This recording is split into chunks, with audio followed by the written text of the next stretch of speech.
Nous recherchons tous quelque chose. Poursuivre cette chose toute notre vie. Mais d'une manière ou d'une autre, cela continue de nous échapper. Et cette chose, c'est le bonheur. Nous sommes essentiellement constitués de deux choses, le corps et l'esprit. Pour une raison quelconque, l'esprit continue de s'efforcer d'atteindre le bonheur en recherchant les plaisirs. Le corps obéit à chaque ordre donné par l'esprit. En réalité, la source de tout mal n'est autre que l'esprit. Sa quête du plaisir a mis en danger tous les êtres vivants. L'esprit fait un bon serviteur et un mauvais maître. Le plaisir que l'esprit ne cesse de rechercher dans le monde extérieur existe-t-il réellement? Ou est-ce quelque chose qui est imaginé par l'esprit lui-même? Quoi qu'il en soit, l'esprit a besoin d'être guéri. Explorons ensemble plus en détail et rejoignons-nous dans ce voyage de guérison avec le prochain épisode de Transcending Minds.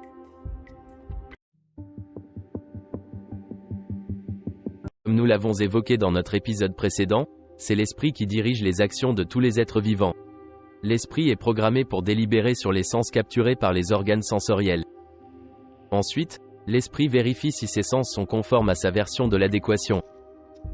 Si l'esprit pense que c'est approprié, il utilise ce sens pour produire du plaisir. Si cela n'est pas conforme à la version de l'adéquation de l'esprit cédera à la colère. Le bonheur dépend donc uniquement de ce que l'esprit juge approprié. L'esprit peut bien produire du plaisir. Alors pourquoi ne peut-il pas être heureux? La réponse réside dans la forme de plaisir que procure l'esprit et dans la manière dont il ne parvient pas à satisfaire ce qu'il recherche. Pour découvrir la réponse, rejoignez-nous dans le prochain épisode de Transcending Minds.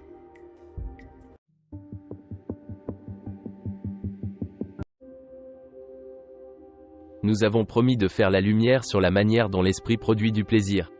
Considérons une analogie pour une compréhension plus facile. Dans les films typiques, nous sommes présentés aux personnages principaux, puis ils sont privés de quelque chose qui leur est cher. Par exemple, le méchant kidnappe la petite amie du héros, et les spectateurs sont déconcertés. Une envie les envahit de revoir le héros avec sa petite amie. Finalement, lorsque cela se produit, les spectateurs sont soulagés, cédant ainsi le plaisir visuel. C'est exactement ce qui se passe dans l'esprit. Différentes pulsions s'installent et lorsqu'elles sont neutralisées, l'esprit prend cela comme un plaisir. Si ces contraintes ne s'installent jamais, en premier lieu, ne serait-ce pas le vrai bonheur? Pour explorer plus en détail, rejoignez-nous dans le prochain épisode de Transcending Minds.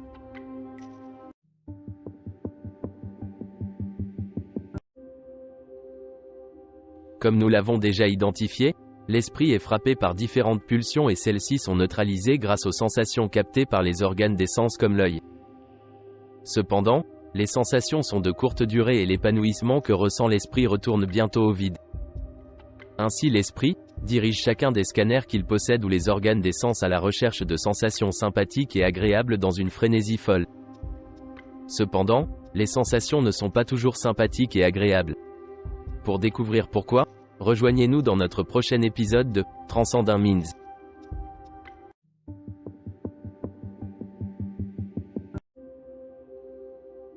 Nous savons désormais que les sensations sont de courte durée et qu'elles ne sont pas toujours sympathiques et agréables. Les sensations que nous rencontrons ne sont pas sous notre contrôle. Ils ont été déterminés de manière causale. Nos actions passées ont déjà déclenché le genre de sensations que nous sommes amenés à rencontrer dans le présent. Au cours de la quête du plaisir par l'esprit, toutes sortes de dangers peuvent surgir à tout moment. De même, nos actions présentes détermineraient le type de sensations que nous rencontrerons forcément dans le futur.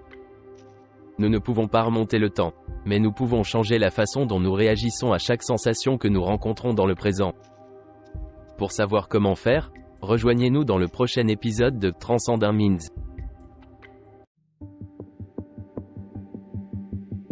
Nous savons maintenant que la loi du karma régit de manière causale les sensations que nous sommes obligés de rencontrer en fonction des actions passées.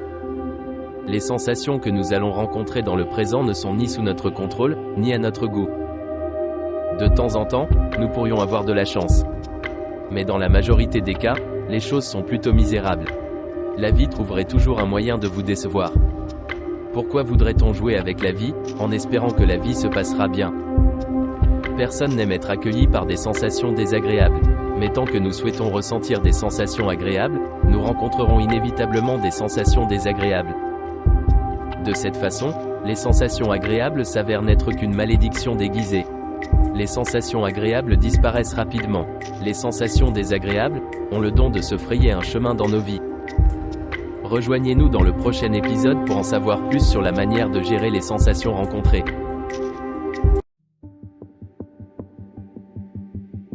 Généralement, nous aimons les sensations agréables. Et c'est pour cela que nous aimons rassembler ces choses qui donnent des sensations agréables, pour donner du plaisir quand nous le voulons. Pour rassembler de telles choses, nous devons travailler dur. Rien n'est gratuit. Et tous les êtres vivants partagent des ressources limitées. Par conséquent, pour acquérir des choses qui nous plaisent, nous devrons peut-être faire face à une concurrence féroce. Dans des cas extrêmes, les gens sont même prêts à tuer pour conserver leur position. Ils devraient malheureusement payer pour ces péchés, conformément à la loi du karma, comme nous l'avons déjà évoqué. Nous devons subir tout cela parce que nous aimons les choses. Pensez simplement au stress mental auquel nous nous soumettons lorsque nous aimons quelque chose et que nous voulons l'acquérir. Nous ne pouvons pas nous reposer tant que nous ne l'avons pas acquis. Ce faisant, nos normes morales en souffriraient lourdement, tout comme notre tranquillité d'esprit. Rejoignez-nous dans le prochain épisode pour discuter davantage des dangers d'aimer les choses.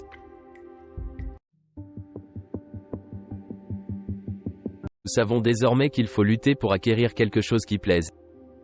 Mais l'histoire s'arrête-t-elle là? Une fois que vous avez ce que vous aimez, vous devrez lutter pour le maintenir comme vous le souhaitez. Prenons l'exemple d'une voiture. Il faut gagner de l'argent pour l'acheter. Ensuite il faut le laver, l'assurer, le réparer. Et d'autres pourraient aussi aimer la voiture. Ils essaieraient de le voler. Vous devez donc le garder en sécurité. Il faudrait vivre dans la peur de le perdre. Vous pourriez même perdre le sommeil en vous inquiétant des dommages possibles qui pourraient affecter ce que vous aimez. Mais tout finit par se dégrader. Si c'est une voiture, elle s'userait. Cela pourrait rencontrer un accident.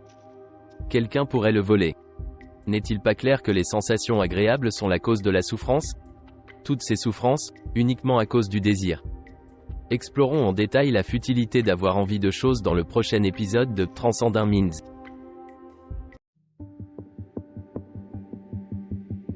Dans le dernier épisode, nous avons exploré comment l'esprit commence à être perturbé lorsqu'il développe une attirance pour quelque chose. Jusqu'à ce qu'il soit acquis, l'esprit ne se reposera pas.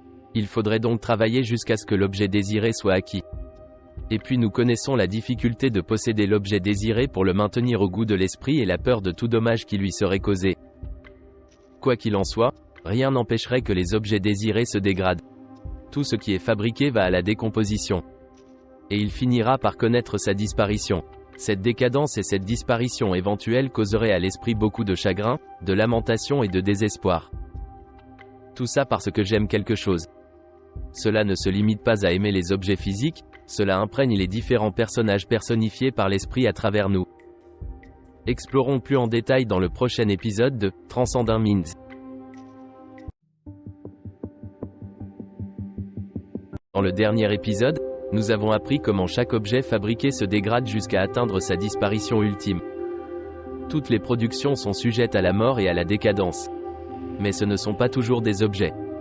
Supposons que vous vouliez devenir un bon père. Vous devez travailler dur pour fabriquer ce que l'on appelle un bon père. Une fois que vous avez décidé qu'il est nécessaire d'être un bon père, vous devez travailler dur pour maintenir la disposition d'un bon père. Cela change toujours pour le pire. En fin de compte, toute apparition entraîne sa disparition, mais pas avant d'avoir provoqué beaucoup de souffrance. Au cours de nos actions visant à maintenir le tempérament d'un bon père, nous aurions commis des péchés. Nous nous serions battus, trichés, volés et même tués. Nous devrons les payer à l'avenir. Discutons-en dans le prochain épisode de Transcending Minds.